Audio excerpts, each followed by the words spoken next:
Hi, this is Dr. Cheryl Kemmer from Warrenton Pediatrics. We're going to talk a little bit about water safety.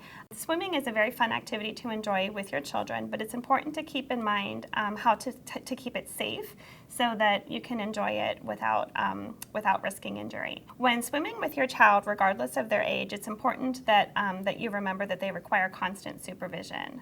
Even a skilled older swimmer should never swim alone. There should always be a grown-up watching, and younger children, even if they're good in the pool, should always be within arm's reach. So that's probably the most important thing, is to make sure that you're always keeping eyes on your children when they're in water.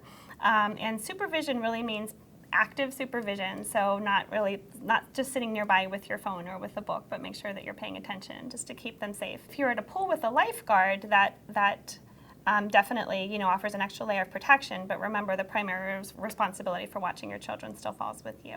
When a young child that is not yet a skilled swimmer is in the pool, it's best for them to have a Coast Guard approved life vest.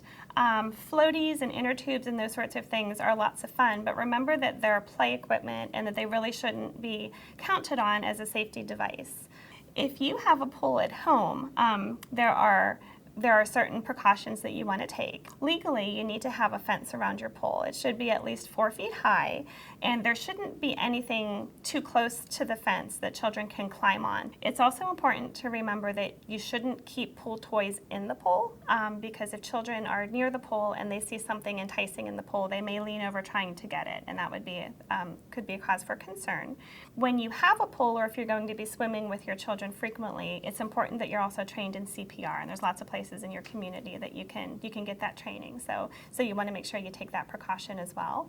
And if you have a pool at home, or really any water feature, or if you're staying somewhere that has one and you can't find your child, that's always the first place you want to look. So even if they're playing hide and seek and they're most likely not there, that's always the first place you want to check when you can't find them quickly. Swimming lessons are recommended for kids. And once a child is about 4 years of age, swimming lessons have been shown to make them safer in water. There are lots of lessons out there for younger children, and I think those lessons are fine. If your child enjoys it, it can help them to be more comfortable. But be cautious of the programs that claim to drown-proof or make infants safe in the water, because really that's a fallacy. It's impossible to drown-proof a child, and really until they're about 4 years of age, you can't count on swimming lessons really teaching effective swimming. So in addition to pools, you want to make sure that you're extra vigilant any place that there's water. So obviously beaches, lakes, those sorts of things. But even water features in landscaping, buckets of water, toilets, kids can get in trouble in as little as 2 inches of water.